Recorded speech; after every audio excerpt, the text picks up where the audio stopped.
Our smartphones are amazing. With a few taps, we can check in with our grandkids. We could join a Zoom call. We could look up health information, listen to music, find directions, and even manage our finances. But let's be honest, these devices can also be frustrating, confusing, and even a little scary, especially as updates change things overnight, scams get sneakier, and as my mother will tell you, it feels like you need a PhD just to adjust your hearing aid app. Oof. So today's episode is about navigating all of that and something deeper. My guest, Ann Goldberg, found her purpose not in a career she trained for, but in one that found her. After years of career reinvention and soul searching, a few unexpected phone calls from older adults needing tech help, Ann found the thing that changed her life and theirs. She now teaches older adults how to use their smartphones, stay safe online, super important, and stay connected to the people and information that matter most. Also, super important. Ann is funny, real, and passionate about helping people age with confidence in this digital age.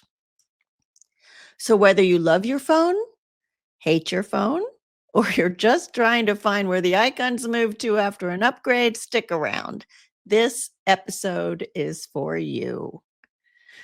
Hi, I'm Wendy Green, your host for Boomer Banter, where we have real talk about aging well. And my guest today, Ann Goldberg, is a 73-year-old teacher of technology to seniors. In another life, Ann spent 23 years as an executive recruiter, both in New York and Florida, followed by 10 years dedicated to raising her two beloved sons. In a synchronous series of events, Ann was guided to help seniors learn to use technology.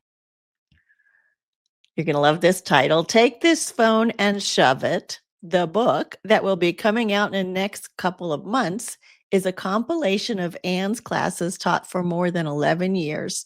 It's about how smartphones help seniors to live better, stay connected with friends and family, and improve cognitive skills. And just a reminder that if you would like to stay connected with all of the wonderful guests that we have on Boomer Banter, with the inspirational thoughts that I put into the newsletter every week, you can join our community and subscribe to the newsletter by going to heyboomer.biz and click on Age Well with Us. I would love to have you as part of our community. And as you know, at Boomer Banter, we believe that aging well means living with purpose, and that includes how we manage our money. That's why I trust Greenwood Capital to manage my money. My advisor isn't just someone I hear from once a year. She truly understands my goals and is always available to answer my questions and keep me calm when the market gets bumpy. Purposeful planning is part of how I protect my future and avoid becoming a burden to those I love. Greenwood Capital helps me to make that possible. I want to share that as a sponsor, Greenwood Capital has compensated my business for this testimonial. And for more information about how they can help you make a financial plan for the future, go to greenwoodcapital.com. That's greenwoodcapital.com. Okay, let me bring Ann Goldberg on and you all can meet her. Hello, Ann. Hi, Wendy. I am so excited to be here. Oh, me too. I mean, there's a million questions. So I want to start, though, by having you tell me a little bit about your first career and what led you to leave that world behind. Well, I started recruiting back in the 70s, and when I had children, I decided it was time to leave that behind. And with side projects, I raised my kids for about 10 years and then jumped back into the workforce recruiting again. And it Okay. was great. And then 2009 happened. Mm, And from 2009 to 2013, that was a difficult time. a But difficult I time left, to find work. Yeah. yeah, I left to raise my kids. Okay. And so did you find when you were recruiting that that gave you a sense of purpose, a sense of meaning? It gave me a sense of identity, but it did not give me a purpose. Okay. It, yeah, it was very different. Mhm. So what happened in 2013? Well, as I said, the 4 years leading up to it had been very difficult, and on this particular day, I got fired from another job. Most of them I quit. This one I got fired from because I never should have taken it in the first place. Mm, And I came home because I was just looking to make money. And mhm. I came home and I just said, "That's it. I surrender. I surrender.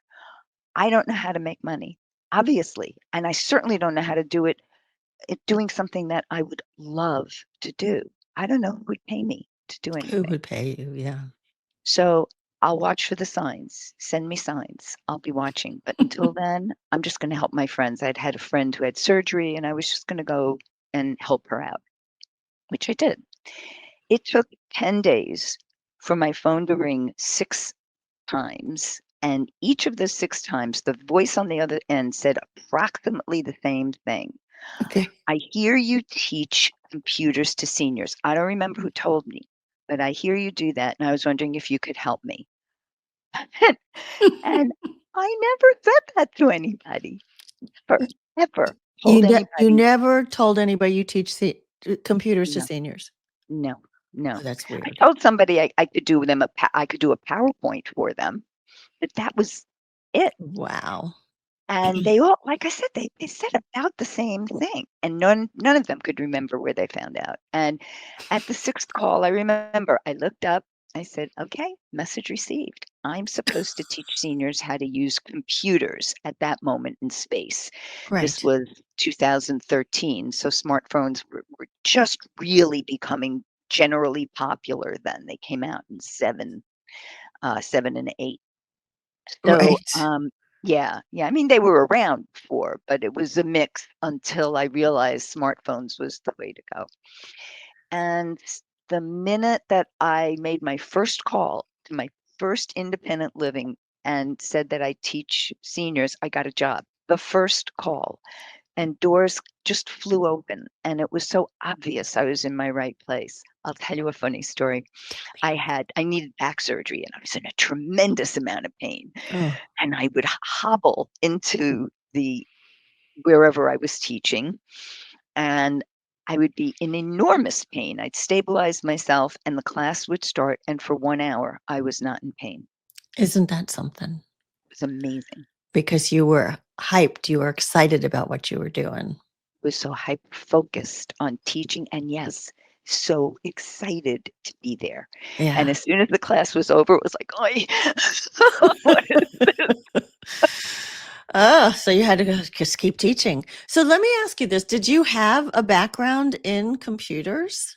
No, not in any official way, but I did work on the old keyboard input key punch computers back in the late 70s. And I was married in the 80s to a man who took to them very early. So I grew up with PCs Okay. from the late 80s. And I just always had one. And I was always an entrepreneur and wanting to do things myself. So I'm self taught.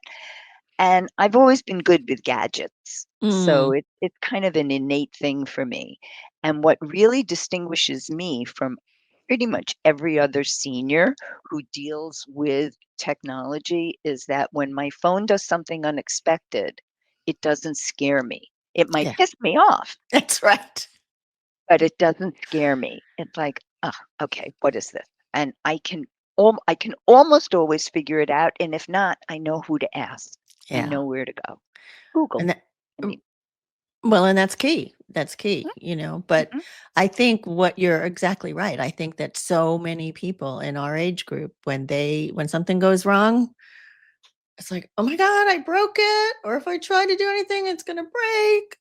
How do you calm people with that, Anne? I mean, that seems like it's innate to you. How do you calm other people in your classes? It's absolutely expected that you will feel that way. And a lot of it has to do with them really not knowing the proper gestures to use. So, just as an example, if I'm looking at my phone and I just tap, and a tap is the same kind of thing. You don't have to see my screen, but the tap is the same kind of thing. If you're touching a very hot iron, you want to make sure it's hot. Remember those days? And you would touch it, like barely touch it. That's a tap.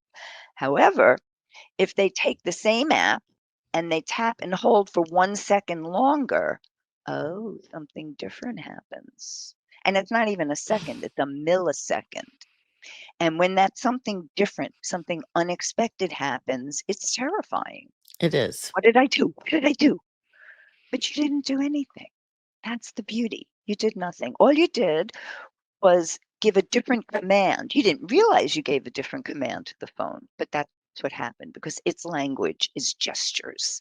That's why they're called touch screens, because we touch them to communicate with the phone. And the only thing that bypasses the gestures is when you say either Hey Siri or Okay Google, and then you direct the phone verbally. So its language is gestures, which is certainly something that none of us grew up with. We grew up with typewriters, so making the switch to an electronic keyboard or whatever, a keyboard on a computer was not as difficult. Right, right, because the keyboard stayed the same. We grew up in an era of buttons and Yep. levers. That's Yeah. what turned everything. And typewriters were still buttons. The electric was softer. They were so nice. And then we moved, like you said, a keyboard. It's exactly like it is. And in point of fact, the phones have the same keyboards now. When it was really difficult was in the flip phones and the cell phones, Right. where the keyboard was like a telephone pad. And if you wanted to say call me, you had to go to the ABC button and go boom, boom, boom. And if you wanted it capital, you had to go boom, boom, boom. And then you had to go boom, boom. And then you had to stop, let it reset. And then, and it was Yeah, such a pain in the neck. Whereas smartphones, they have that typewriter keyboard.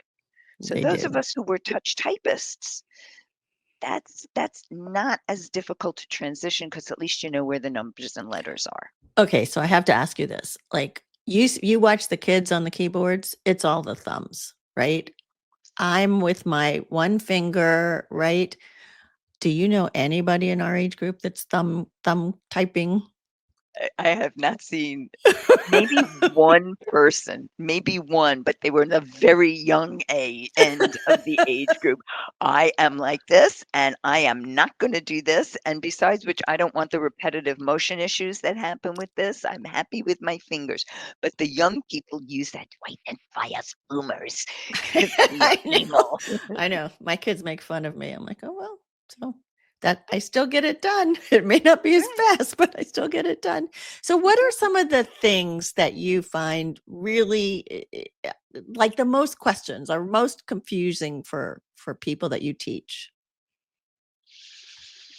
Most confusing is how, how to answer a call or what to do when you're on a call and the phone rings. Oh, another call comes in. Yeah, another Mm. call comes in.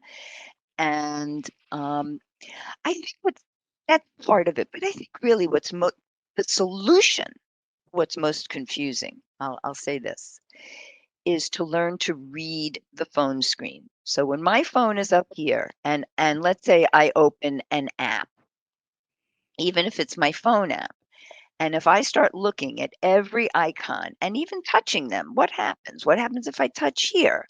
Oh, look, the screen changed. I could see that, but I could touch here again and it goes away.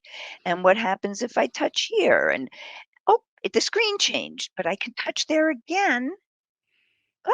I can't see a thing. I touch there again And and it's back. it goes back.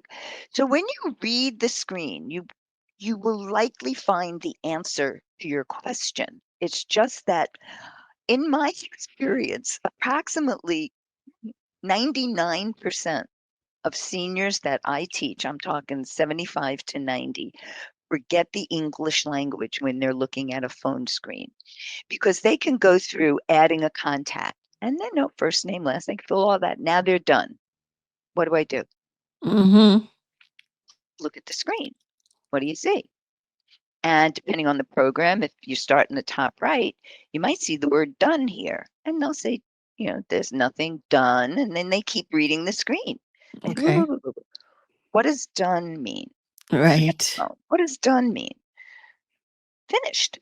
I said, are you finished doing what you're doing? Yes. So you're done, right? Yes. Tap done. Tap done.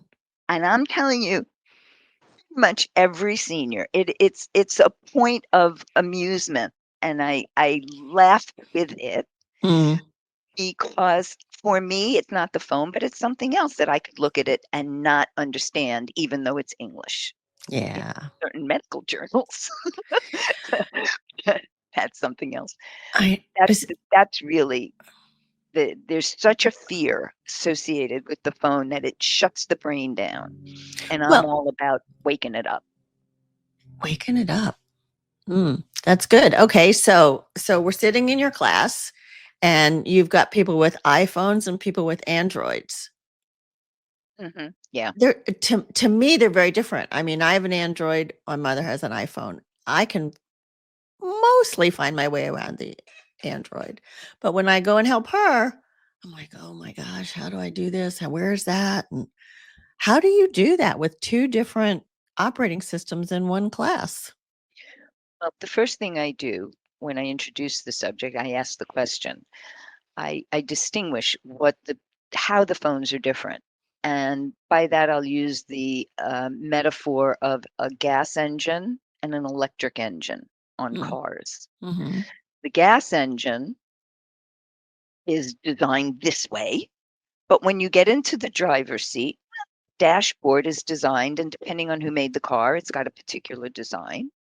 When you get into an electric car, the insides are completely different, but you open the door, you get in, there's a steering wheel, does the same thing. Dashboard's different. mhm. They're different operating systems. So Android has the Android operating system, and iPhones have the Apple iOS operating system. And if you understand that, you understand that they both do the same things, but just like brands, they do them differently.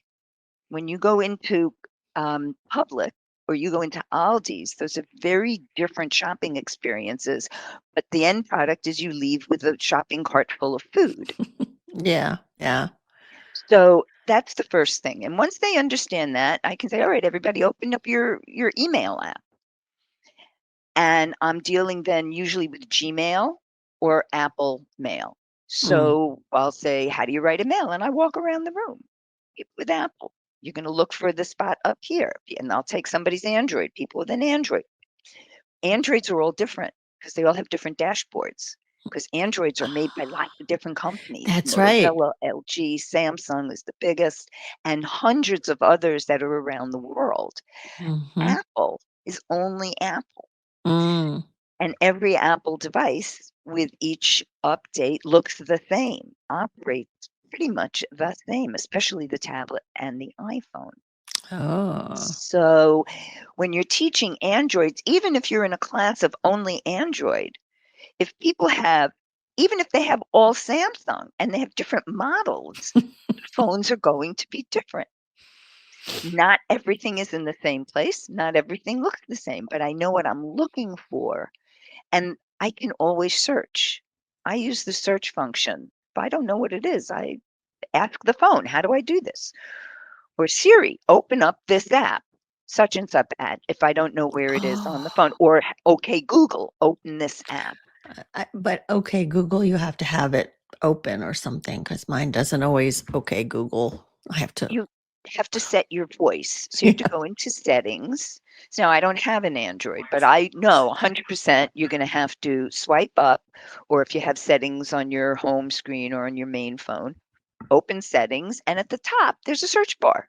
Mm. And I would say, face, I type in the word face and see what comes up. And probably they'll have face recognition or something like that. And you go, yeah, that's what I want. Okay. Or voice And or something. Yeah. yeah, yeah, whatever it is Interesting. you're trying to accomplish, Yeah. ask the phone itself. Okay, I'm gonna have to remember that. I think my mom is listening, so when we need to adjust her hearing aid, we're gonna say, Well, what "Hearing aid app, brand hearing aid Siri." does she have? Oh, I don't know. She might have Widex, or she might have, I can't remember, Signal or something, Insignia like I have. You can just say, okay, Google, open the Signia app. Or, oh, she has an iPhone. Hey, Okay, Siri, Siri. open the Signia app. Oh my gosh. You And have here's just another saved thing. us so much time, Anne, because we're like doing this, going through.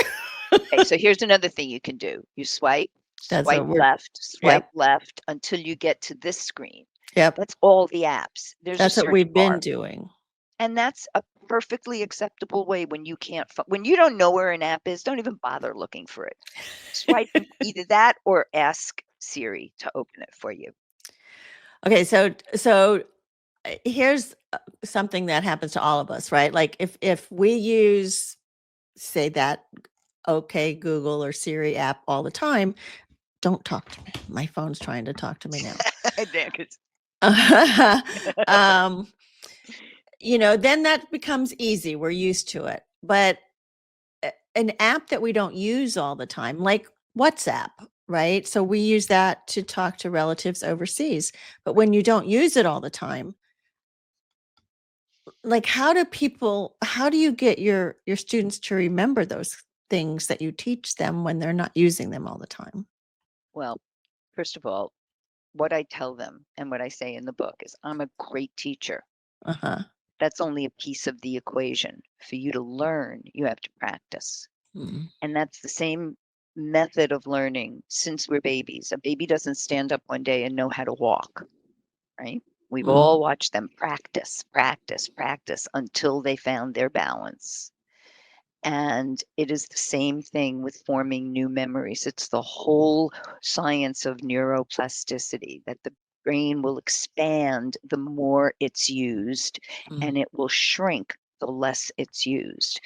So if you really want to learn WhatsApp, you'll truly learn it when you just use it more. It's a wonderful app. And one of the things that is really good about it is that you can have group chats that show up differently and don't blow up your text messages in the same way.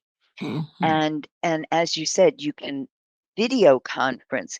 WhatsApp, if you and your mom want to video conference each other, Mhm. okay, you're going to use WhatsApp Mhm. because she can't use FaceTime because you don't have an iPhone, and Right. you can't use Google Meet because she doesn't have Google Meet Right. on her Right. phone.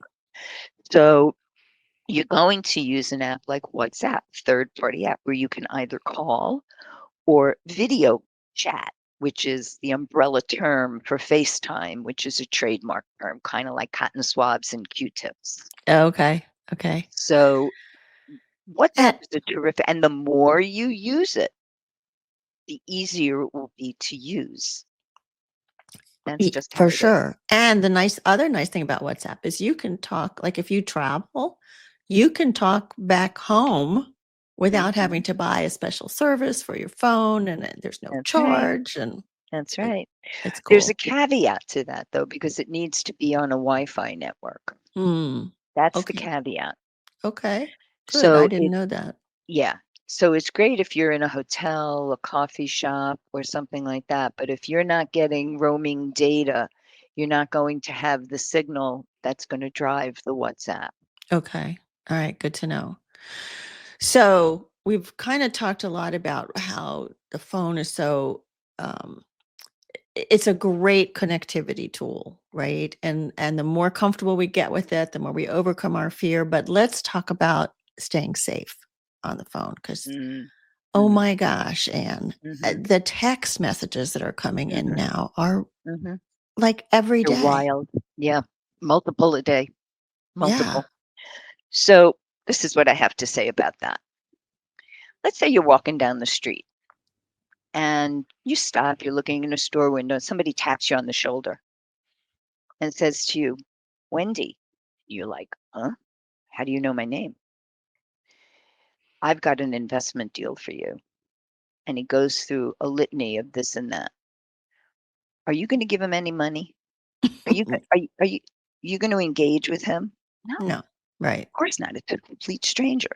What if a complete stranger said to you, tapped you on the shoulder and said, hey, Wendy, I saw you. I don't know if you're married. I saw you on some dating program. You have a profile. And he says, I really like you, Wendy. We have a lot of the same interests. I think you're incredible and special. Mm-hmm. What would you do? Is that somebody you would date who tapped you on the shoulder and started talking like that? I, for one, would be scared to death. Mm-hmm. How do you know who I am? Okay. So take that innate distrust of the stranger and apply it now to your cellular world. Any text that comes in that isn't from your doctor's office or something you absolutely know is real because you just were there, or a website where you bought something and now they're coming in and asking you for a review. I have a thought about that in a minute too. I don't care if it's your bank, you ignore. Your investment company, you ignore. And what you do is you either call your bank, or if you're comfortable going online, you get the address online, the URL, the internet address online, go online, log into your account, or go on your phone and log into your account and know there's nothing wrong. Microsoft does not monitor its 1.2 billion computers on the planet. Costco isn't texting you if you owe them anything. The post office doesn't have your phone number. And my God, they barely have the manpower to deliver the mail. You think they're making phone calls? I know. I actually had a FedEx package that I forgot was coming to me, and I got a notice from FedEx says, track your package here. I deleted it. And then package. Because if I really was curious, I would have gone to FedEx and figured out how to find out if there was a package coming to me, but I would not engage with that. So the So, bottom line is, if you get a text, even if it looks legit, it's your bank, it's Costco, it's Amazon, it's, and if it looks legit, still don't click on it. Nope. Call, find out if that's really them. Absolutely. And the same with email. There's no job offers coming to you. There's none of that. No police are coming after you. The IRS, you think the IRS can send you a text? They have the manpower to do that? It's obscenely absurd. Right. So it's about fear. And I'll tell you a very interesting statistic. Young people are scammed more often than seniors. Seniors lose much more money because we have more Oh, assets. Isn't that interesting? that is I have, interesting. yeah, Yeah. it's a crazy world out there. But the safest thing you can, and this is my policy, I do not engage. Just the same as I wouldn't engage with that stranger tapping me on the shoulder, I do not engage with emails or texts or phone calls from people that I don't know who they are. And this goes back 30 years when I bought a house, and the local fence company and the lawn company, and they would all start calling, and I would say, I'm sorry, you have a tough job, but I don't deal with unsolicited businesses. I'll look you up online. If you're somebody I want to work with, I'll let you know. So that's 20 years ago. unusual, because what I keep reading about why so many people get scammed is because we are a trusting generation. We grew up to be polite and we Yes, trust the neighbors. And so we're easier to target, and polite. we're polite, and it's fearful. If you get a message from your bank that says you have overdrawn, you're going to be like, oh my God, what's Nope. happening? See, and what I'm saying is when you see that text, don't go, oh my God. Go, okay. Well, this means I need to either call or go online to my bank and take a look at my account. Mm-hmm. Delete it. Just delete it. Block it. Report it as spam. Get rid of it. Do not engage with an unsolicited contact. And I'm going to give you the best tip for grandparent scams, which could also be brother scams, nephew scams, parent scams, children. I mean, it can be anything. Create a family password. So what is And that? you and your immediate group, anybody that you would respond to like that.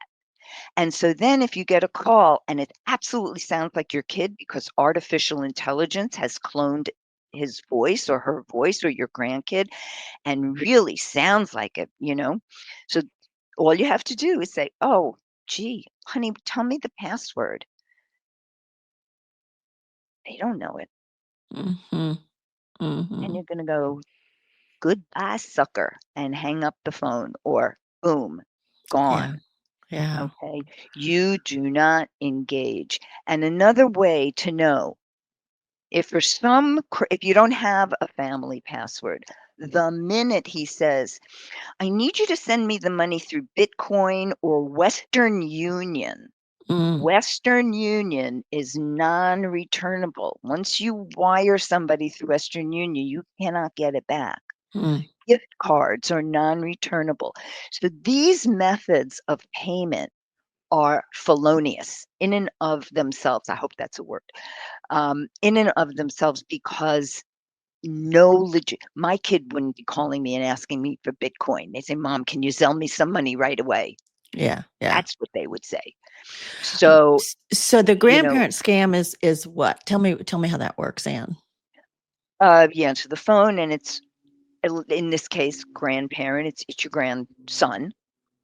And in days before AI, the connection was bad. So, grandma.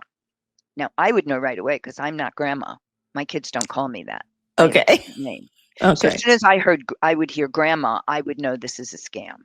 Uh, But moving right, so anybody, whose name is not grandma, yeah. right away, that's a key. But if they go by, if you are grandma and I'm in trouble. I had a car accident and you can't quite hear and the voice, they're static. I need you to send me money.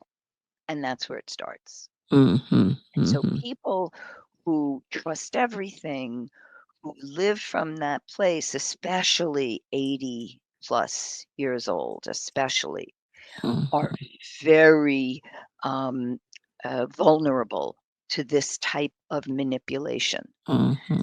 So that's why having a password with your children, your grandchildren who are old enough to be out and about. My 5-year-old doesn't need to know a password, Yeah. Right. He's not calling by himself. Yeah. but my kids, we have a family password. My husband, his son, we have a family password. So if anything were to happen and I got a call and alleging to be my husband, I would say, "What's Mm-hmm. the password, babe?" And Hmm. if he didn't know it, I'd be, "Goodbye, Charlie." All right, that's good Okay. advice. That's good Mhm. advice. So, y'all listening, don't click on a link, Don't check it engage. out first. Don't engage, right? And have a family password. So, in case somebody's trying to scam you, you can just quickly get off the phone. And I would probably follow up and call my daughter or something and Mhm. say, is your daughter out of town? Is she whatever? Yeah, check She's him no, out. she's in the living room watching television. Right. Yeah, Did she just call me? No. yeah, Okay. exactly. It's Yeah. just bogus.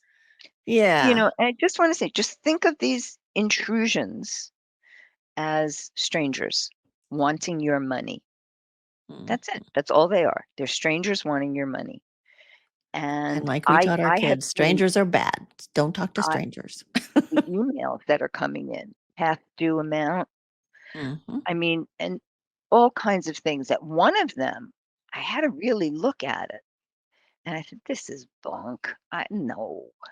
And I block them. I report them as spam all the time. Yeah. Right. Yeah. People are evil out there doing that stuff. So take this phone and shove it. You're you're teaching people to love their phones. Where did you come up with that name? I guess that's how they feel about them. I do want to take you from wanting to shove your phone to wanting to love your phone. That's my goal.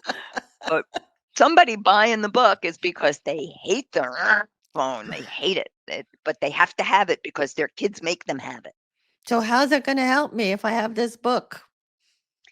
Well, oh, lots of ways, but I want to give a statistic before I promote my book. Okay. They did a meta study of 400,000 60 to 80-year-olds, and they were actually looking for proof of digital dementia, that staying on the phone a lot would like fry your brain.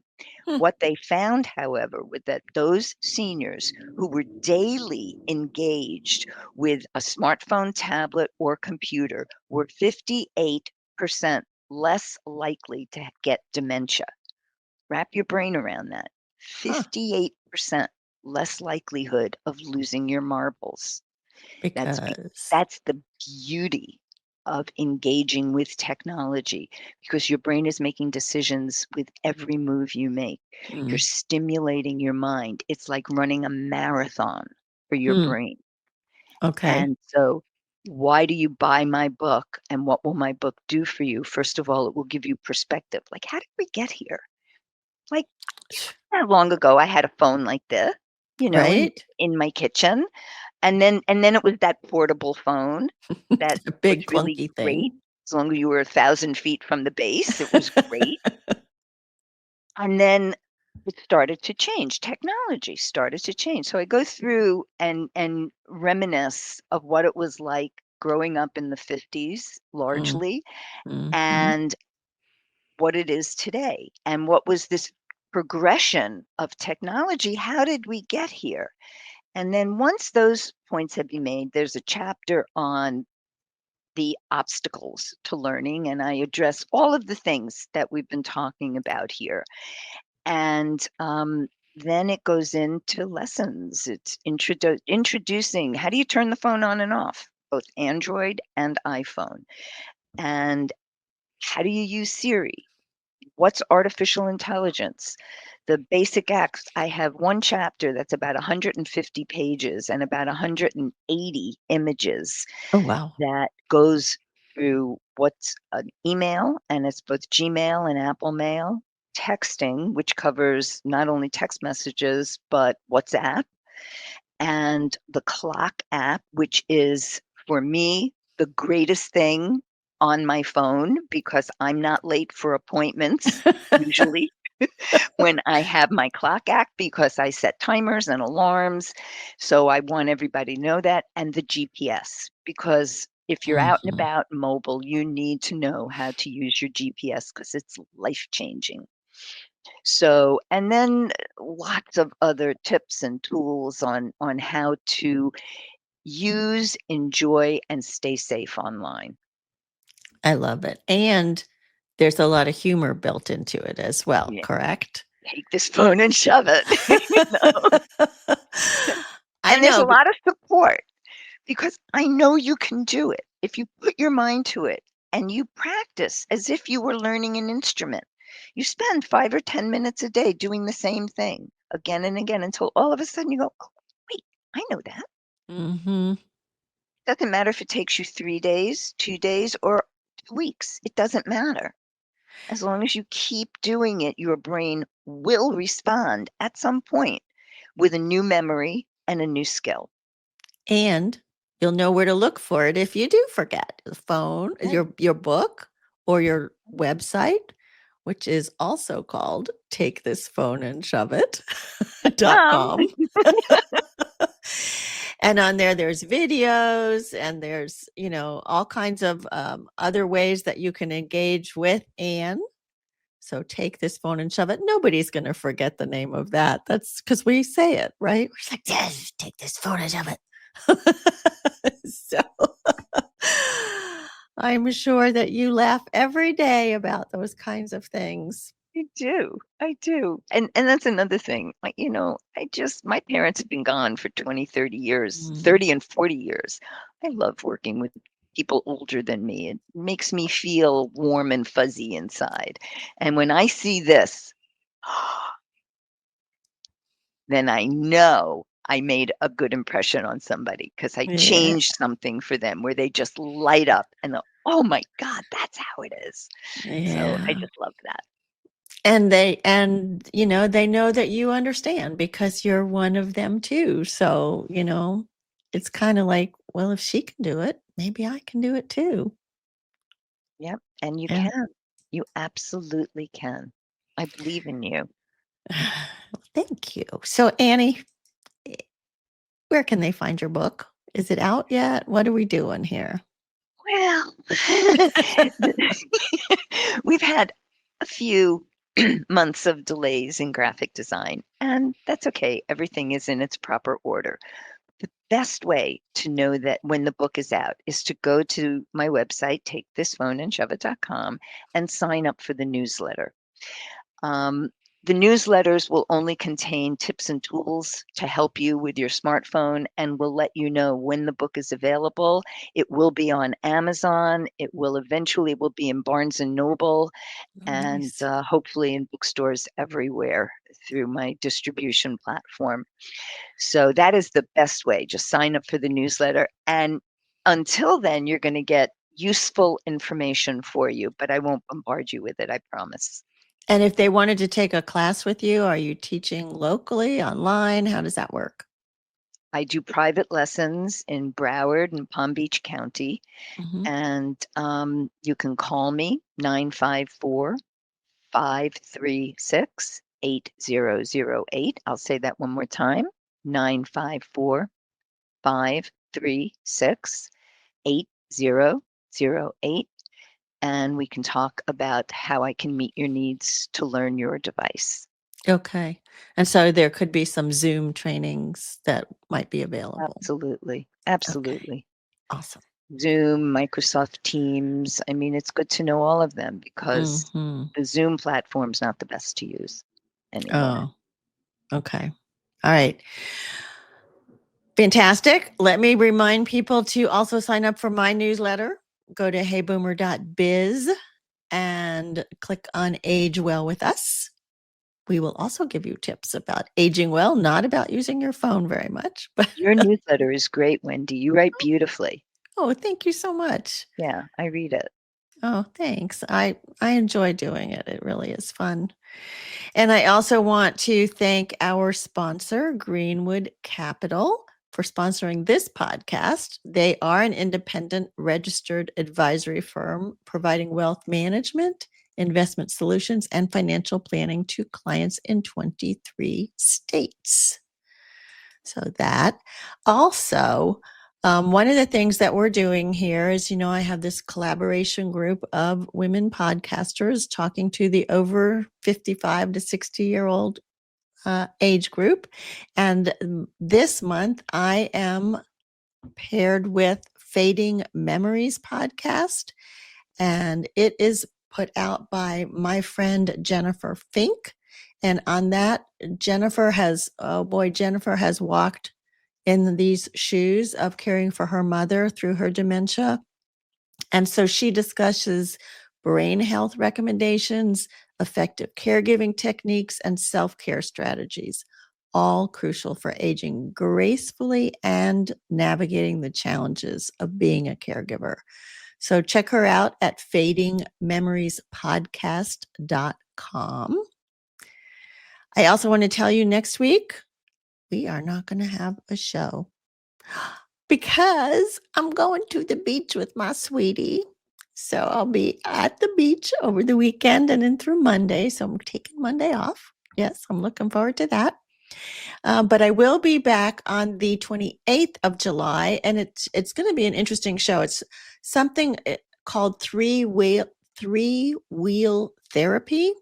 It's with a man named Bill Seppi, and their mission is to provide free therapeutic bicycle rides on what they call an adaptive tricycle to anyone who cannot ride a traditional bicycle. So Bill's wife and he used to ride together all the time. She had a stroke. She couldn't ride. Now he can ride her and ride with her again on this 3-wheeled tricycle called three-wheel. It's called 3-wheel therapy. So that should be an interesting show. Thank you, Annie. Oh, I'm so much sorry. fun. I should call you Great. Ann. I'm sorry. That's okay. We're friends now. I know. So thank you all, my listeners, too, for tuning in each week. And until next week, I'm Wendy Green, and this has been Boomer Banter. Bye. Bye.